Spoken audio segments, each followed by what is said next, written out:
Hello and welcome to this special broadcast from WION. My name is Mohammed Saleh. Now, the gruesome killing of the right-wing influencer Charlie Kirk at a time when he was interacting with students at a university in the United States has thrown up a number of questions. Is the United States more politically divided than ever before? Now, to talk to us about this issue and also a number of other aspects of US politics and the India-US equation under Donald Trump, we have with us the Ambassador John Bolton, who's a former National Security Advisor under Donald Trump and also the former United States Ambassador to the United Nations. Now, Ambassador, thank you very much indeed, sir, for joining us here on WION. Now, this, of course, is a very critical moment in America's political history. Now, Charlie Kirk, the right-wing US influencer, the fact that he was killed and also the manner in which he was killed when he was interacting with the students, does this mean that the United States at this moment is more politically divided because of the heightened rhetoric that we've witnessed during Donald Trump's time? What do you make of this? Well, I think there's very high political polarization in the United States. I think there's no question about it, unfortunately, and it's been building over a sustained period of time. It's plenty of people have been contributors to it. It's not a pretty picture, and obviously when you have what, by all appearances, is a targeted assassination attempt, that only makes matters worse. I think what we really need now is cooling of the rhetoric all the way around, trying to calm down. These are people in America who have disagreements. They're not our enemies. They're just fellow citizens we disagree with. We need more political leadership saying that.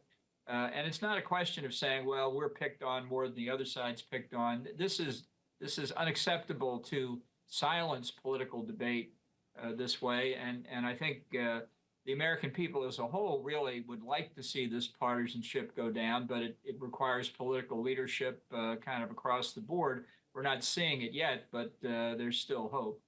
Right. Now, and also a lot of the commentators within the United States are saying that this may not just be a one-off, political assassination, because this may spark a wave of killings and counter-killings, leading to a vicious cycle of political killings in the United States.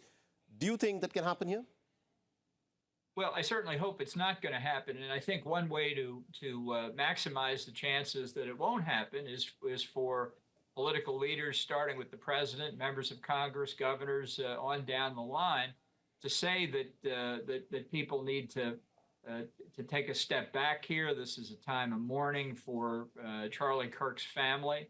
It's a tragedy that this happens at all in the United States. It doesn't matter what his political perspective is. That's not part of the equation. This is just not something that could happen, and that we all ought to be thinking about how to make our political discourse more civil across the board.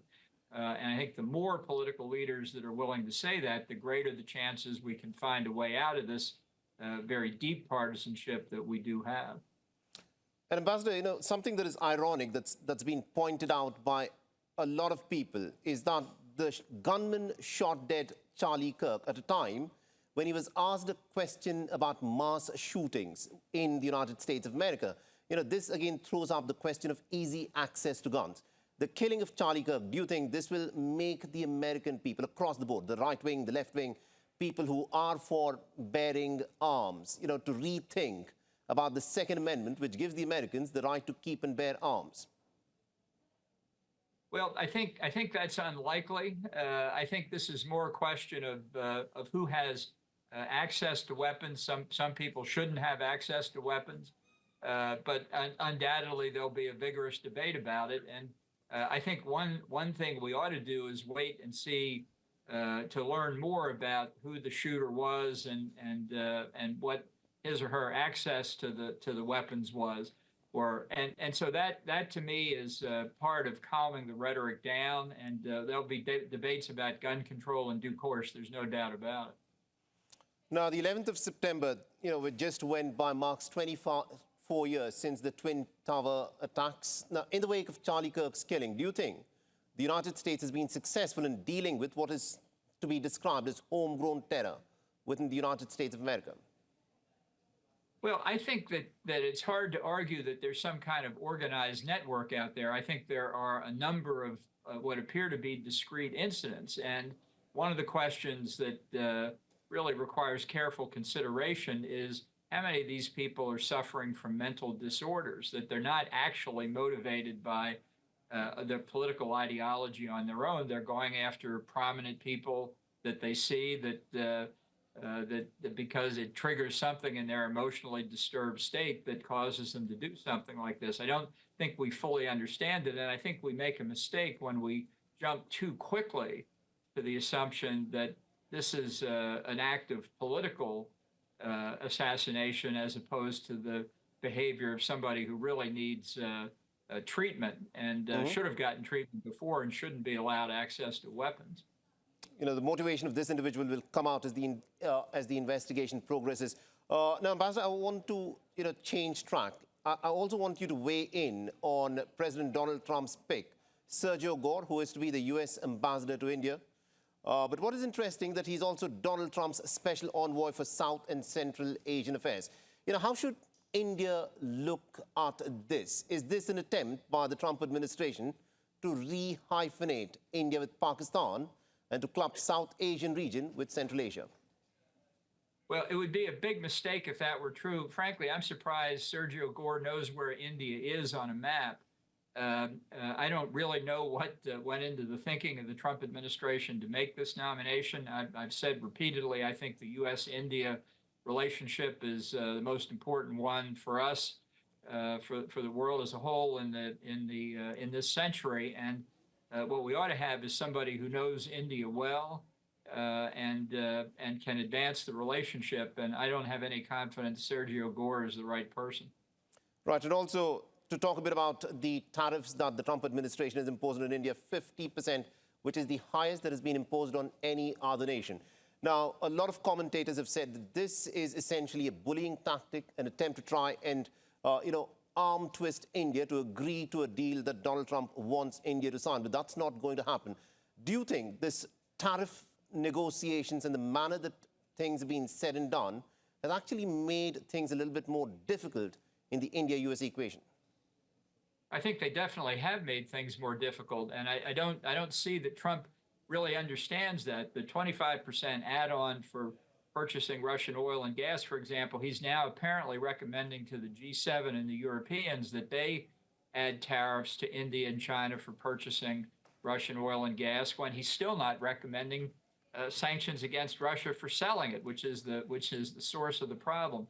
I think Trump has done a number of things wrong in the U.S.-India relationship, and this is a complicating factor.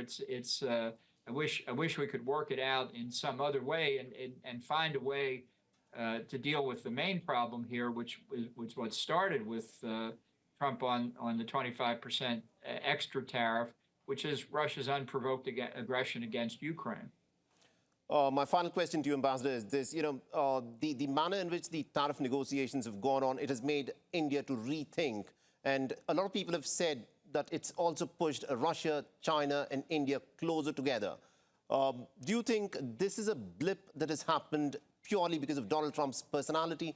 Or do you think the India-U.S. equation in the long run is going to be impacted because of the manner in which Trump is trying to negotiate with India?